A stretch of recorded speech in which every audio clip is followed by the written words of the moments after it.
দর্শক মণ্ডলী দেখেন বাটপার কাকে বলে। সে এটিএন বাংলার নামে ভিজিটিং কার্ড ছাপিয়েছে। দেখেন একজন লেবাসদারি বাটপার, যিনি নিজেকে মাওলানা মনে করেন, টুপি পরেন। দর্শক মণ্ডলী, মানুষ কতটা নিকৃষ্ট হতে পারে। উনি কোরআন, ওনার কার্ডে 3 বার লিখছে কোরআন তেলাওয়াত, কোরআন তাফসির, চিলড্রেন কোরআন রিসার্চার, অথচ এই লোকটা একটা ভণ্ড এবং বাটপার। ভিশন এসে নিয়ে এলো মানি ব্যাক গ্যারান্টি অফার। 1 মাস ব্যবহার করে সন্তুষ্ট না হলে সম্পূর্ণ টাকা ফেরত।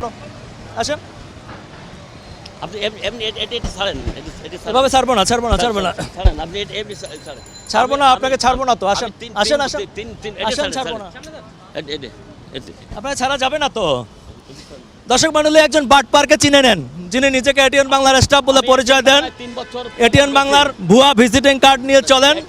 এই সেই 3 বছর চিনে রাখেন। 3 বছর আমি পুরো হ্যাঁ, ওনাকে এটিএন বাংলার কেউ চেনে না, এটিএন বাংলার সাথে ওনার কোনো